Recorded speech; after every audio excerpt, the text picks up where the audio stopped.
Magandang hapon mga kaputrip. For today's video mga kaputrip, alas 4 na nga pala ng hapon ngayon mga kaputrip. Ubus na yung paninda natin. Siyempre bago ko ipakita mga kaputrip, isa munang geng-geng dyan. Geng-geng ka muna, geng-geng. Geng-geng ka muna, geng-geng. Kumusta mga buhay-buhay mga kaputrip dyan? Kumusta mga buhay-buhay natin dyan? Ito nga pala yung paninda natin. Papakita ko sa inyo na ubus na ito. Nga pala mga kaputrip, wala na tayong paninda, ubus na sa oras na alas 4. Oh my God!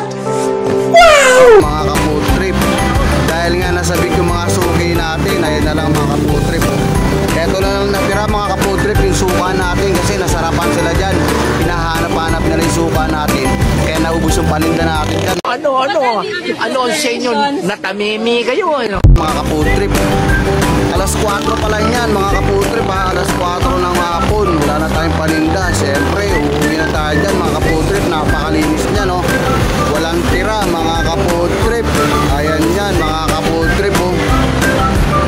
Kitang kita nyo naman, wala nang tira mga kaputrip. Wala tayong paninda, palamig na lang.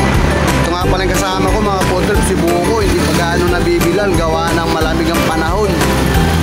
Medyo maambon kaya may mga paninda pa siya. Siyempre iiwan ko na siya dyan mga kaputrip. Uuwi na tayo, gawa ng may nag-aantay pa sa atin mga kaputrip. What? Ayun nga pala mga kaputrip, dito nga pala kami mga kaputrip sa may Philippine Arena. Dito nga pala mga kaputrip, lumalanding yung helicopter pag may bumibisita din sa iglesia na Philippine Arena mga kaputrip. Ayun yung pala yung Philippine Arena mga kaputrip. Ayun po pala yung Philippine Arena. Dito lang kami sa may sidewalk mga kaputrip. Dinadaanan ng mga motorista kaya maraming bumibili. Yan mga kaputrip.